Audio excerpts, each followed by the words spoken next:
Hare Krishna. Shamini Mataji, you can go ahead and get started. Hare Krishna. Okay.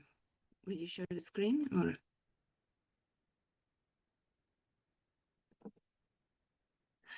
Om Namo Om Namo Bhagavate Vasudevaya. Om Namo Bhagavate Vasudevaya. Om Namo Bhagavate Vasudevaya. Narayanam Namaskritya Chaiva Narottamam Devim Saraswatim Vyasam Tato Jayam Mudiraye. Before reciting the Srimad Bhagavatam, which is the very means of conquest, one should offer respectful obeisances unto the personality of Godhead, Narayan, unto Narayan Rishi, the supermost human being, unto Mother Saraswati, the goddess of learning, and unto Srila Vyasadeva, the author. Shrimvantam Svakatha Krishna, Punya Sravana Kirtana, Hriyantastu Hyabadrani, Vidunoti Sahishaptam. Sri Krishna, the personality of Godhead, who is the Paramatma, or Supersoul in everyone's heart, and the benefactor of the truthful devotee, cleanses desire for material enjoyment from the heart of the devotee who relishes his messages, which are in themselves virtuous when properly heard and chanted. Yastapraye Savadreshu Nityam Bhagavata Sevaya Bhagavati Uttama Shloke Bhaktir Bhavati Nashtiki. By regular attendance in classes on the Bhagavatam and by rendering of service to pure devotees, all that is troubled to the heart is almost completely destroyed, and loving service unto the personality of Godhead, who is praised with transcendental songs, is established as an irrevocable fact.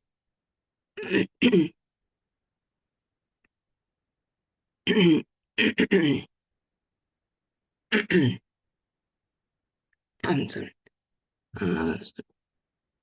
Reading of Srimad Bhagavatam. We are continuing with the fourth chapter, fourth canto, chapter 28. We're going to cover verses 3 and 4. I'm not seeing the screen properly. Let me just take my screen. Could you increase the font a little bit?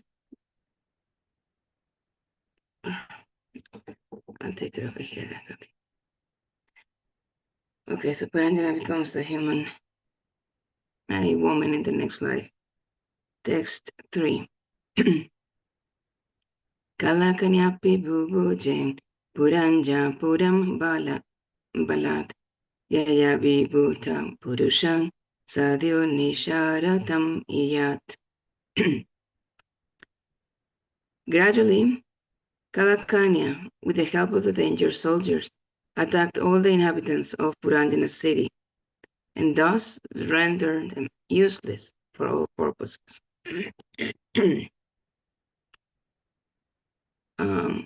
Purport, translation and purport by His Divine Grace, Isi Bhaktivedanta Swami Prabhupada, Srila Prabhupada Ki Jai. It's a purport. At the fact end of life, when the infidelity of old age attacks a man, his body becomes useless for all purposes. Therefore, Vedic training dictates that when a man is in his boyhood, he should be trained in the process of brahmacharya. That is, he should be completely engaged in the service of the Lord and should not in any way associate with women. When the boy becomes a young man, he marries between the ages of 20 and 25. When he is married at the right age, he can immediately beget strong, healthy sons. Now, female descendants are increasing because young men are very weak sexually. A male child will be born if the husband is sexually stronger than the wife. But if the female is stronger, a female child will be born. Thus, it is essential to practice the systems of brahmacharya if one wishes to beget a male child when one is married. When one reaches the age of 50, he should give up family life. At that time, one's child should be grown up so that the father can leave the family responsibilities to him. The husband and wife may then go abroad to live a retired life and travel to different places of pilgrimage. When both the husband and wife lose their attachment for family and home, the wife returns home to live under the care of her grown-up children and to remain aloof from family affairs. The husband then takes sannyas to render some service to the Supreme Personality of Godhead. This is the perfect system of civilization. The human form of life is specially meant for God's realization. If one is unable to take to the process of Krishna consciousness from the very beginning of life, he must be trained to accept these principles at the faculty of life. Unfortunately, there is no training even in childhood, nor can one give up his family life even at the end. This is the situation with the city of Puranjana, figuratively described in these verses. Text 4. Tayopabu Yamanan Vai Yavana Sarvato Disham Varbi Pravishya Subrisham Prardayan Sakalam Purim. Translation. When Kalakanya, daughter of time, attacked the body, the dangerous soldiers of the king of the Yavanas entered the city through different gates. They then began to give severe trouble to all the citizens. Purport. The body has 9 gates, the 2 eyes, 2 nostrils, 2 ears, mouth, rectum, and genitals. When one is harassed by the invalidity of old age, various diseases manifest at the gates of the body. For example, the eyes become so dim that one requires spectacles, and the ears become too weak to hear directly, and therefore one requires hearing aids. The nostrils are blocked by mucus, and one has to always sniff at medicinal bottles containing ammonia. Similarly, the mouth too weak to chew requires false teeth. The rectum also gives one trouble, and the evacuation process becomes difficult. Sometimes one has to take enemas and sometimes use a surgical nozzle to accelerate the passing of urine. In this way, the city of Puranjana was attacked at various gates by the soldiers. Thus, in old age, all the gates of the body are blocked by so many diseases, and one has to take help from so many medicines and surgical appliances. Om Agyanatmanandasya Gyananjanashalakayam Takshirunnitam Jina Tasmai Sri Guruve Namaha. Jai Shri Krishna Chaitanya Prabhu Nityananda Shri Advaita Gadadhar Shivasadi Guru Bhakta-vrinda. Hare Krishna, Krishna Krishna, Hare Hare. Hare Rama, Rama, Hare Hare. Good morning. Hare Krishna, thank you for giving me the opportunity to serve Srimad Bhagavatam this morning, my Guru Maharaj. So, as we've been seeing, my apologies. We are seeing in this chapter is explaining that the time just before death is extremely dangerous. Soldiers, an old age and diseases attacked by bodies like soldiers under the command of Rama and Yamaraj, the Lord of Death, and excessive sense gratification, especially sexual indulgence in youth, weakens the body and leads to suffering in old age. And once vital force diminishes, then the body becomes frail and the death symptoms intensify. Srila Prabhupada explains that according to Vedic system, one should renounce family life and dedicate the remaining years to spiritual service before reaching that state. However, most people remain attached to family, wealth, comfort, and becoming spiritually weak. So that such person often thinks of his wife and worldly concerns, her husband and worldly concerns, the Bhagavad Gita states that whatever one remembers at death determines the next body. So a man overly attached to his wife may think of her at death and take birth as a woman in his next life, or vice versa. And this text 3, we see how the decline of human vitality and consciousness are there as we approach the end of life. Using the allegory of Kalakanya, the old age, attacking the city of Puranjana, so the body, with her army of diseases and bodily weaknesses. Kalakanya gradually renders all the inhabitants, the senses, mind, intelligence, useless. So this symbolizes how in old age the body loses its strength, sharpness, and independence, becoming unfit for material or spiritual activity if one has not properly prepared earlier in life. And Srila Prabhupada explains that the Vedic system is designed to help a person use each stage of life purposefully. So moving from material engagement to spiritual realization. In childhood, one is trained in brahmacharya or celibacy and is discipline, service to God, which builds self-control and strength of character.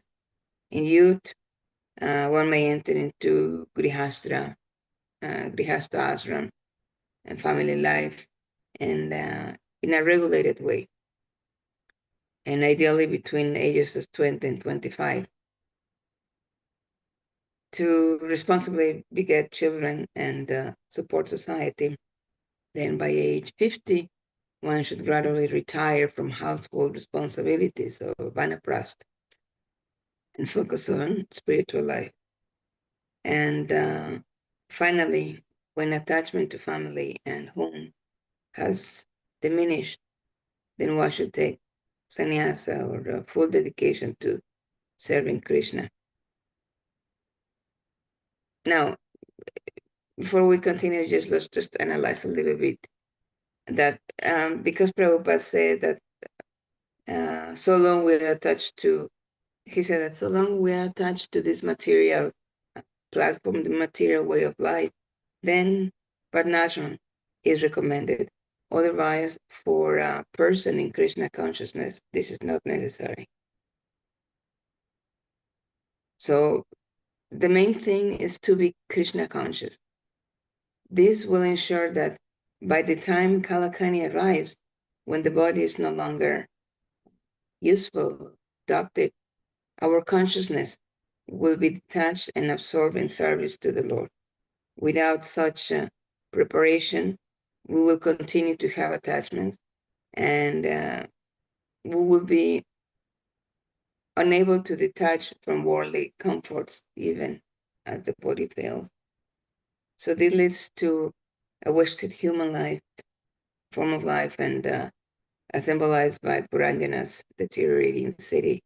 So in essence, Srila Prabhupada emphasizes that old age is not meant for struggle, but for connecting to God. It's Kali Yoga, and it's very difficult to do this. In a perfect Vedic system or Vedic time, this was possible. In Kali Yoga, unpleasant circumstances. You can live at home and live like a sannyasi, be like a renunciate.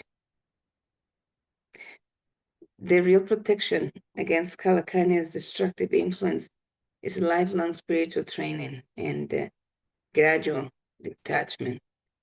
Detachment does not mean I stop caring. Oh, my wife and my children are Maya, and therefore I need to leave them because I need to concentrate in Krishna. No, that is negligence, and that is not going to be accepted by Krishna, because we have to remember that he is also in those living entities, in your wife and your husband or your children.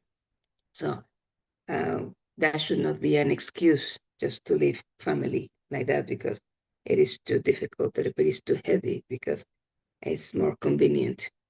So if it is, there's a difference, and we have to differentiate between true spiritual life and just wanting to walk up out of negligence. So it's gradual detachment. So one can meet old age and death with wisdom, with peace, and remembrance of Krishna. Always remember Krishna and never forget Krishna. So the body is described as a city of, the city with 9 gates, and the ears, eyes, nostrils, mouth, rectum, genitals. And each gate represents a channel through which the living entity interacts with the world. In youth, these gates function smoothly, allowing one to see, hear, and speak in it, and perform bodily functions with ease. However, as we get old, and this is symbolized by Kalakanya, and these gates become weakened and obstructed by diseases, symbolizing by the breakdown of the body's natural system. And Srila Prabhupada explains how each gate deteriorates. Their eyes lose vision, then we need glasses. Ears fail, we require hearing aids. So we lose the teeth, strength in chewing, right? And the organs of evacuation and generation becomes sources of suffering. And each of these, and there are so many, and each of these is compared to a gate on the siege by the soldiers of Yamaraj. That the forces of decay, disease, and ultimately death. And despite medical assistance, one cannot restore the city to its former vitality. So the body, once a private vehicle for action and enjoyment, becomes dependent and fragile and increasingly bothersome. The deeper spiritual message is that the human body is a precious form. It is temporary and is meant to serve us with a higher purpose. When we identify too strong with the body and its pleasures, then old age becomes a time of frustration and fear, as the very instrument of enjoyment is actually causes pain. But if we use the body in service of the Lord throughout our life, the decline of the body is seen not as a tragedy, but as a natural transition, a reminder that the soul is actually eternal. We're just changing vehicles. The true happiness lies beyond these 9 gates in spiritual consciousness, and we must be prepared at all times. There's danger at every step. And the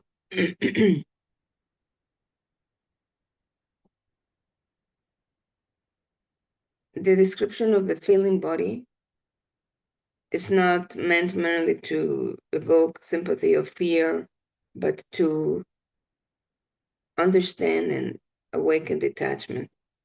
I think His Holiness Bhaktisundar Maharaj said, like, we have to, it's not just detaching easily, but we have to learn to attach so that we can detach. So we get attached so that we can learn to detach. In other words, again, non-negligence. It teaches that while youth and health are fleeting, devotion and remembrance of Krishna are constant and are enduring. The wise therefore prepare for this inevitable decline by cultivating spiritual strength early in life, so that when the city of nine gates begins to crumble, the soul within remains peaceful and steady and ready to return and go back home, back to Godhead. And again, it's just because I want to clarify this point, because we find a few aspects in this Puranjana series that have been topics of debate for years.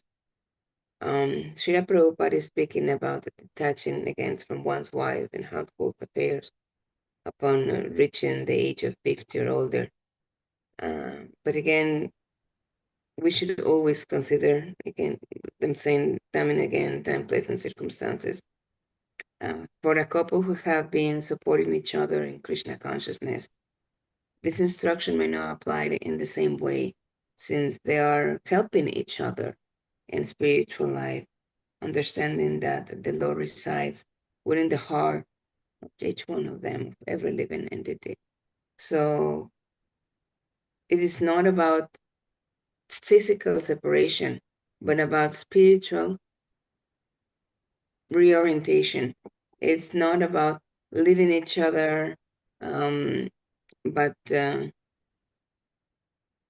about husband and wife begin to simplify their lives, reducing material ambitions, and focusing more on service and spiritual growth rather than family expansions, business expansions, accumulation of wealth. We don't attach to the temporary. We invest in that which is eternal. Couples can support each other by increasing daily sadhana, attending programs. We can cultivate our dependence on Krishna and manage our routine. For this, actually, we need the mercy of Krishna, and we need to endeavor. And we're seeing a perfect example during this month of Kartik. So let's be honest. Health changes become reminders of temporary natures of the body and the urgency of spiritual preparation. So if we can properly lead by this example, our youngsters would also pay attention and gradually learn the art of detachment. So let's attach to what is eternal and detach from those things, people that we need to detach from. And we need to train ourselves in always remember Krishna, never forget Krishna. So thank you very much for the opportunity. Please forgive my shortcomings. Have a wonderful day. Panchakalpatarupyascha kripa sindhave vacha patitana